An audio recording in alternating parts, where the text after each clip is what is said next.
I've been knowing, I've been knowing Benny, man, since shoot, 78, 79. When he was Young Diamond and all that stuff, Baby Soul Searchers. And then, he was, with RE, and I was with Schoolboys during that time. And, and he was telling me how he's going to leave and so forth. But actually, during that time, I was about to get ready to start Familiar too, Familiar Faces, the original Familiar Faces. And so I told him I had somebody, which was Little Keith Golden, sort of. The bass player that's on Cat in the Hat and all that. But during that time, I was helping Ivan during that time financially. Everybody knew I was on the streets back then. I liked that money a little better. So anyway, so that thing went on, him and Keith and them so forth. And Benny would call me on certain things. I was doing things back then. When he called Scotty, this was in the end of the 80s, he started calling me and Scotty, because me and Scotty had a band called Renaissance. And also I had Familiar Faces. And also I was doing a thing with Pops, with Chuck, and doing the Misties. So my plate was kind of full, but I was doing things with Benny when I could, And so during that time, Butch Lewis, Ivan Goff, myself, Scotty, Lil Elmo, and rest his soul, man, rest in peace, Elmo. And then we had Smoke in the camp for a while, shoot KO, Young Boy Lee, Hunter. All of us was in the band. Them was the same guys I had with Familiar Faces. So I had gotten incarcerated.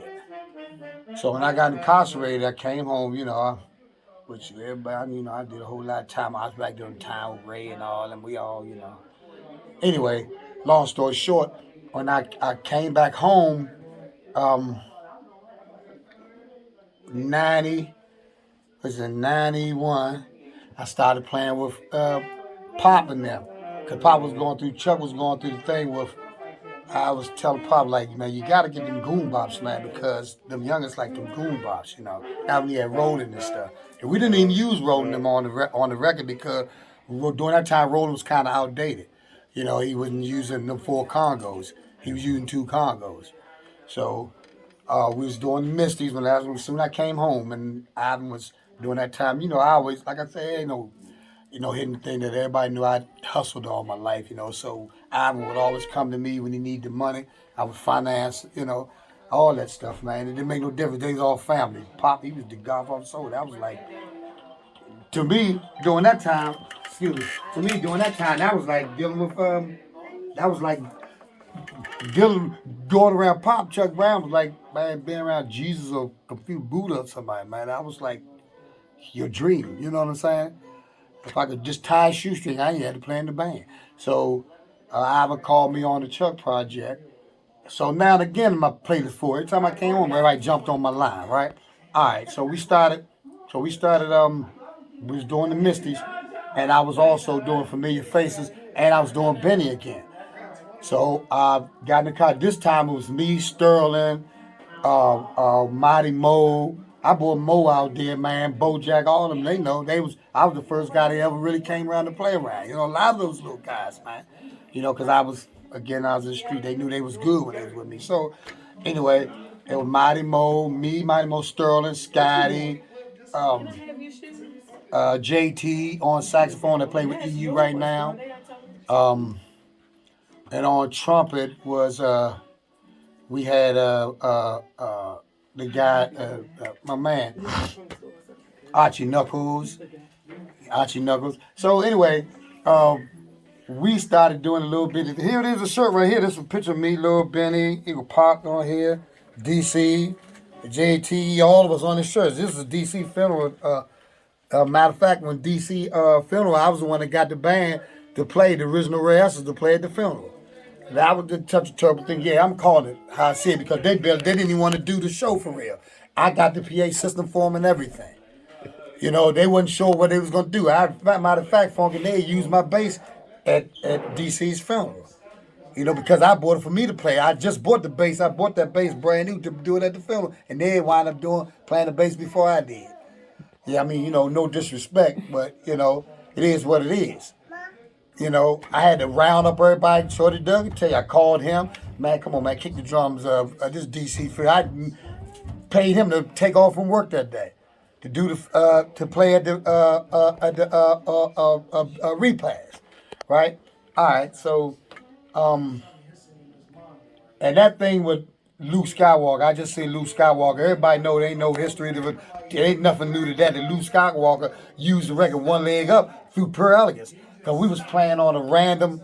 We was playing like faithfully with Luke Skywalker out of town. His girls getting on the stage with us down the Club Flavors in Petersburg, and we was put your one leg up. You do the math, look at the dates of the records. Records out first. So next thing you know, he came out with a song called Leg Up. One leg up, one leg up. I mean, my second wife at the time when I was married to Krista, matter of fact, we was on stage and then one of Luke Skywalker girls put her leg on my shoulder, and next thing I know, I feel something go whoop, and the girl fell off stage all the way out in that crowd. And I'm talking about that stage was high as the ceiling. And I look, it was my wife. She pushed the girl, grabbed her foot, and pushed her off my at the show. So yeah, that too. I look at a lot of things, man, that the Pearligans didn't get their respect for. But man, look, man, that record is one of the hottest records ever. Matter of fact, when they had the Club Dream, Mark Bonds, them, this is my man, and Hassan, they didn't want to play no go-go, but they was playing Put Your One Leg Up in there. They wouldn't even let the DJ play a go-go song first. But it turned out that they had to, put go-go in there, because you can't come in D.C. That's like going to New York, say, I ain't going to play no rap in my club. That's disrespectful. That's the mecca of rap, New York. D.C. is the mecca of go-go. So if you ain't playing congos in this town, you ain't got nothing coming. So yeah, we got a whole lot of things going on, man. Like the 14th, man, we back down there with Chuck Brown's daughter, Miss KK. Miss KK right there.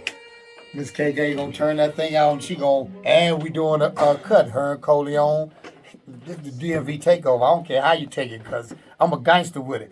And when I say gangster with it, I'm talking about through heart. I don't mean I don't go out fighting, hurt and kill nobody. Everybody live them little things. Like I say, I'm a gangster with it through the heart.